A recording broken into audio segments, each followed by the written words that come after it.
প্রিয় ছাত্রছাত্রী সাজবাদী চ্যানেলে স্বাগত জানিয়ে আজকের যে বিষয়গুলো তোমাদের সামনে তুলে ধরছি তার মধ্যে প্রথমত রয়েছে, তোমরা অনেকে জানতে চেয়েছো স্যার কোন টেক্সট বইটা কিনবো, কোন টেক্সট বইটা ভালো হবে। দেখো, আমার কাছে যে টেক্সট বইগুলো ভালো লাগে সেটি হচ্ছে জীবন মুখোপাধ্যায়, শচীন মণ্ডল, এদের বইগুলো ভালো লাগে। তার মানে এই না জিকে পাহাড়ির বই, শ্যামল মণ্ডলের বই, সুভাষ বিশ্বাসের বই, এই সমস্ত বিশিষ্ট লেখকদের বই খারাপ লাগে বলবো না।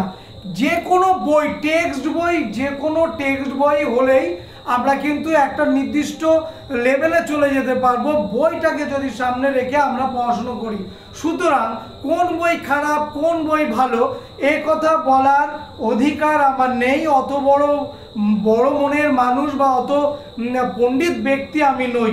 সুতরাং সেইখানে দাঁড়িয়ে বলবো, যার কাছে যে টেক্সট বই আছে সেই টেক্সট বইটাই ফলো করো।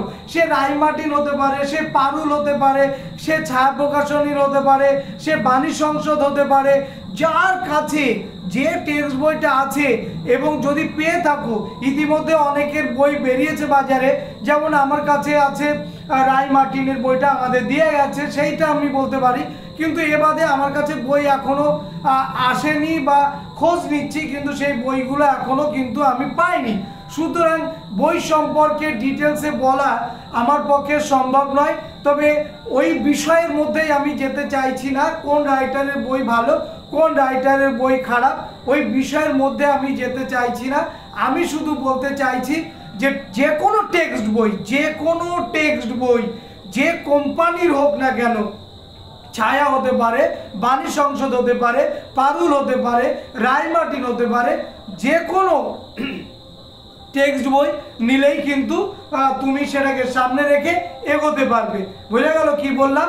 সুতরাং ওই দিকে মাথা না দিয়ে ওই বইগুলোর মধ্যে যে বিষয় আছে সেই বিষয়ের মধ্যে ঢুকে যাও।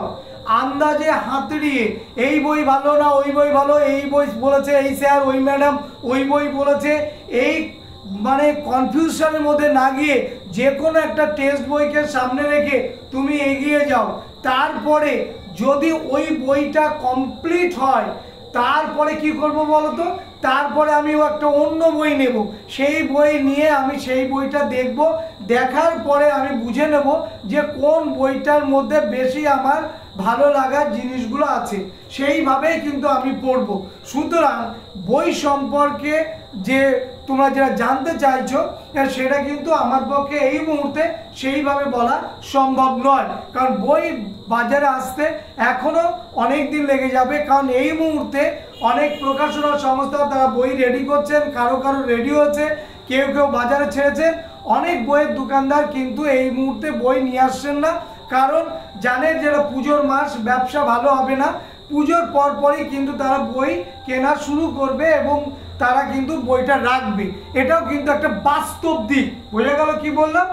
আর কি বলবো, আর যেটা বলবো সেটা হচ্ছে যারা অনলাইনে ক্লাস করতে চাও তারা কিন্তু অনলাইনে ক্লাস করবার জন্যে হোয়াটসঅ্যাপে তোমরা যোগাযোগ করো।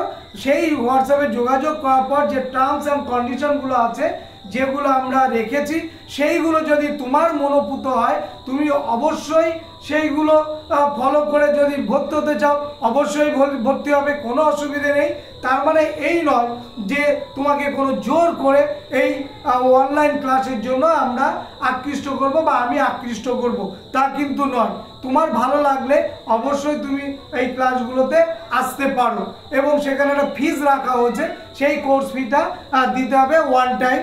এবং যে নম্বরে যোগাযোগ করবে আমাদের ইনবক্সে সেই নম্বরটা দেওয়া আছে, সেই নম্বরে তোমরা হোয়াটসঅ্যাপে যোগাযোগ করবে। কেমন? তাহলে এই ছিল আজকের মোটামুটি যে দুটো কথা, সেই দুটো কথা তোমাদেরকে জানিয়ে দিলাম। এবার 3 নম্বরে যেটা আসবো এই ভিডিওতে, প্রথম ভিডিও ফাঁকি দেব না, 12-এর উঠেছ, সেকেন্ড 4th সেমিস্টারের প্রথম ক্লাস আমরা নিচ্ছি, তো সেইখানে কোন কোন বিষয়গুলো আমরা জানবো। দেখো, প্রথম অধ্যায়ে যেটা শুরু হচ্ছে সেটা হচ্ছে মহাবিদ্রোহ। বা সিপাহী বিদ্রোহ বা ভারতের প্রথম স্বাধীনতা সংগ্রাম, তোমরা জানো এইটা দিয়ে প্রথমে কিন্তু এই অধ্যায়টা শুরু হবে। তো এই অধ্যায়ের ওপরে আমরা কোন বিষয়গুলো জানবো, এই অধ্যায় থেকে প্রথম যে প্রশ্নটা আছে সেটা হচ্ছে মহাবিদ্রোহের অনেকগুলো কারণ আছে, তোমরা জানো সামাজিক কারণ, রাজনৈতিক কারণ, অর্থনৈতিক কারণ, প্রত্যক্ষ কারণ, এই কারণগুলো কিন্তু আছে। তো সেই কারণগুলোকে আমাদের পড়তে হবে, কারণ এখান থেকে আমাদের নম্বর আছে, 4 নম্বরের প্রশ্ন আছে আমাদের, তোমরা জানো সেই নম্বর ভিত্তি অনুযায়ী আমাদেরকে লিখতে হবে। কতটুকু লিখবো স্যার, 4 নম্বরের জন্য কটা পয়েন্ট দেবো স্যার, 10টা পয়েন্ট দেবো কিনা, 8টা পয়েন্ট দেবো কিনা, এইরকম অজস্র প্রশ্ন কিন্তু মাধ্যমিক থেকে শুনে আসছি তোমাদের মুখ থেকে। দেখো সব প্রশ্নের উত্তরের পয়েন্ট একরকম হয় না, এটা কিন্তু বুঝতে হবে। সমস্ত পয়েন্ট, কিছু কিছু প্রশ্নের ক্ষেত্রে পয়েন্ট 6টা হতে পারে, কিছু কিছু প্রশ্নের ক্ষেত্রে 4টে পয়েন্ট হতে পারে, কিছু কিছু প্রশ্নের ক্ষেত্রে 7টা পয়েন্ট হতে পারে। বোঝা গেল কি বললাম? তাহলে বিষয়ের উপরে নির্ভর করছে যে কোন পয়েন্ট কোন প্রশ্নের কতগুলো পয়েন্ট হবে। সুতরাং এই কনফিউশনটাও মাথা থেকে ঝেড়ে ফেলো যে স্যার আমার কি সব প্রশ্নে 7টা 8টা করে পয়েন্ট হবে, নাও হতে পারে।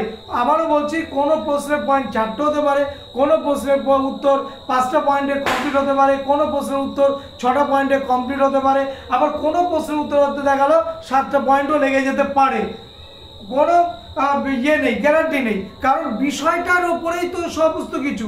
দেখো একটা সহজ করে উদাহরণ দিই, মনে করো ভারতের স্বাধীনতা সংগ্রামে মহাবিদ্রোহের ভূমিকা কী ছিল, বা মহাবিদ্রোহকে ভারতের প্রথম স্বাধীনতা সংগ্রাম বলা যায় কিনা, এই প্রশ্নটা। আবার দেখা গেলো মহাবিদ্রোহের কারণগুলো উল্লেখ করো, তাহলে মহাবিদ্রোহের কারণ যখন উল্লেখ করতে যাব, এক একটা কারণের মধ্যেই সাব পয়েন্ট রয়েছে 4 থেকে 5টা করে। তাহলে এক একটা মূল কারণ, ধরো সামাজিক কারণ, সামাজিক কারণের মধ্যেই 4টে থেকে 5টা করে পয়েন্ট আছে। অর্থনৈতিক কারণ, তার মধ্যেও 4-5টা সাব পয়েন্ট আছে। রাজনৈতিক কারণ, তার মধ্যেও 5-6 আছে পয়েন্ট আছে। তাহলে এই পয়েন্টগুলো তাহলে যদি এক জায়গায় করা যায় তাহলে কি কতগুলো পয়েন্ট দিয়ে দাঁড়ায়? আমরা কি অতগুলো লিখতে পারবো? 4 নম্বরের জন্য লেখা সম্ভব? বা আমরা কি লিখবো? আমরা কেউ লিখবো না। তাহলে এটা একটা যে যেমন অনেকগুলো পয়েন্টের সমাহার মহাবিদ্রোহের কারণ। এইবার দেখি মহাবিদ্রোহের আর একটা প্রশ্ন, মহাবিদ্রোহকে কি ভারতের প্রথম স্বাধীনতা সংগ্রাম বলা যায়? এর পক্ষে যুক্তি দাও। তাহলে এখানে আমরা কটা পয়েন্ট পেতে পারি? বড় জোর 4 থেকে 5টা। তাহলে একটা প্রশ্নের 4টে থেকে 5টা পয়েন্ট আসছে, আর একটা প্রশ্নের কিন্তু অনেকগুলো পয়েন্টের সমাহার দেখতে পাবো। সুতরাং এই বিষয়গুলো কিন্তু বুঝতে হবে।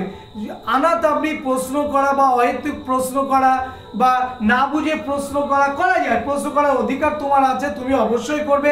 না বুঝতে পারলে অনেকবারই প্রশ্ন করবে, কিন্তু বিষয়টা এইটা, সেটা কিন্তু প্রথম থেকে একদম কোর্সের শুরু থেকে কিন্তু জেনে যাও যে মহাবিদ্রোহের কারণ যখন আসবে পয়েন্টের সংখ্যা তখন কিন্তু বাড়বে। কারণ মূল পয়েন্ট সামাজিক কারণ, রাজনৈতিক কারণ, অর্থনৈতিক কারণ, প্রত্যক্ষ কারণ, এই যে বললাম 4টে, এই 4টেরও মধ্যে আবার সাব পয়েন্ট আছে 4-5টা করে। এটা যেমন পয়েন্টের সংখ্যা বাড়বে, আমরা চেষ্টা করব পয়েন্টগুলোকে কমিয়ে বিষয়টাকে স্যারের সামনে তুলে ধরা। পাশাপাশি আবারও বলছি যে এর যখন একটা পার্ট আসবে যে মহাবিদ্রোহকে কি সামন্ত শ্রেণীর বিদ্রোহ বলা যায়, বা মহাবিদ্রোহকে কি ভারতের প্রথম স্বাধীনতা সংগ্রাম বলা যায়, এই রকম যখন প্রশ্ন আসবে তখন কিন্তু এত পয়েন্ট আসবে না। আগের প্রশ্নের মতো এখানে 4-5টা পয়েন্ট আমরা ছোট ছোট করে লিখে দিলেই আমাদের উত্তর কমপ্লিট। সুতরাং এইগুলো বুঝে একদম সেমিস্টারের প্রথম থেকে তোমরা কিন্তু রেডি হবে, নাম্বার 1। নাম্বার 2, আরেকটা বিষয়, এই যে দীর্ঘদিন যে ছুটিটা আছে পুজোর ছুটি, এই পুজোর ছুটিতে আমরা কি করব, একটা রুটিন করব, এবং সেই রুটিন অনুযায়ী মনে করো 10টা থেকে 1:30টা পর্যন্ত একটা রুটিন করো। 10টা থেকে 1:30টা পর্যন্ত একটা রুটিন করো, সকাল 10টা থেকে 1:30টা, কারণ আমরা সবাই এই সময় স্কুলে যেতাম, তাই তো? মানে আমি এখানে 4:15 বা 4:30 অবধি বলছি না, যে এই পর্যন্ত তো আমরা স্কুলে থাকতামই, তো সেটা আমি 1:30টা পর্যন্ত রেখেছি। এই যে 10টা থেকে 1:30টা পর্যন্ত একটা রুটিন করতে হবে। তোমাদের 5টা সাবজেক্ট, এই 5টা সাবজেক্টের একটা রুটিন করো। রুটিন করে তোমরা সেটাকে সাজিয়ে রেখে পড়া শুরু করো। এবার দেখো, জীবন থেকে একটা দুর্গাপুজো হারিয়ে গেলে কিছু যায় আসবে না, কিন্তু জীবন থেকে উচ্চ মাধ্যমিকের 4th সেমিস্টার যদি হারিয়ে যায় তাহলে কিন্তু রেজাল্ট কোথায় গিয়ে পড়বে এবং তার প্রভাব কোথায় গিয়ে পড়বে সেটা কিন্তু কেউই জানে না, তুমিও জানো না। অর্থাৎ অনিশ্চিত ভবিষ্যৎ আমরা কেউ চাই না, আমরা নিশ্চিত ভবিষ্যতের দিকে যাব এবং নিশ্চিত ভবিষ্যতের দিকে যেতে গেলে আমাকে কি করতে হবে, একটা রুটিন করতে হবে যে আমি 10টা থেকে 10টা 40 পর্যন্ত একটা আমি সাবজেক্ট পড়বো, 10টা 50 থেকে 10 মিনিট আমি গ্যাপ দেবো, 10টা 50 থেকে আমি আমার এটাকে 11টা 30 পর্যন্ত আমি 11টা 30 পর্যন্ত আমি আর একটা সাবজেক্ট পড়বো, এখানে আমি আবার 10 মিনিট গ্যাপ দেবো, দিয়ে আমি এখানে কি করব 11টা 40 এখান থেকে আমি আরেকটা সাবজেক্ট পড়বো, সেটা করা হতে পারে 12টা 12:30 বা 12টা 40 পর্যন্ত আমি এটা পড়লাম। তাহলে এইভাবে যদি আমরা রুটিনটা করে নিই তাহলে দেখব যে প্রতিদিন আমি একটা নিয়মের মধ্যে চলে আসছি এবং আমার যে সাবজেক্টগুলো আছে সেই সাবজেক্ট কিন্তু একটা দুর্ধর্ষ জায়গায় গিয়ে পৌঁছাবে। দেখো, দুর্গা পুজো, তার 15 দিন পরে কালী পুজো, লক্ষ্মী পুজো, সরস্বতী লক্ষ্মী পুজো আছে, এরপরে আবার অনেকগুলো পুজো আছে, জগদ্ধাত্রী পুজো টুজো হবে তোমরা জানো। বা এই যে পুজোর একটা লাস্টে ভাইফোঁটা দিয়ে কনক্লুশন টানবে, এই যে এতটা উৎসব, এই উৎসব যেন আমার জীবনে অন্ধকার না নিয়ে আসে। এই উৎসবের মধ্যে আমি থাকবো, কিন্তু এই 10টা থেকে 1:30 পর্যন্ত এই উৎসবের মধ্যে বাইরে আমি নিজেকে সঁপে দেব এবং পড়াটা রেডি করব। তাহলে দেখবে তোমার 4th সেমিস্টার নিয়ে কোনো টেনশন নেই। দেখো, প্রত্যেকটা সেমিস্টারে যে সিলেবাস একটাও কিন্তু ছোট সিলেবাস নয়, প্রত্যেকটা সিলেবাস কিন্তু বড় বড় আছে, অনেকগুলো বিষয় এখানে ঢোকানো আছে।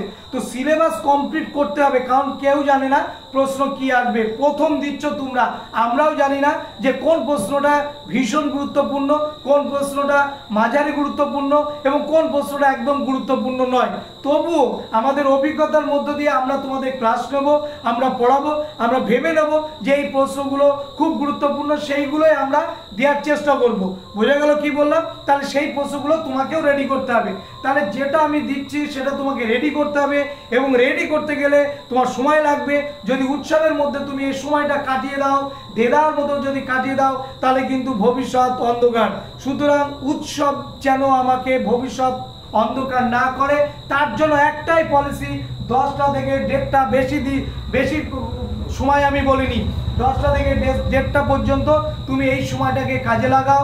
তাহলে দেখবে তোমার জীবনে সুখ সমৃদ্ধি সবই থাকবে এবং তুমি সিলেবাস কমপ্লিট করতে পারবে, পরীক্ষার সময় তোমার কোনো টেনশন থাকবে না।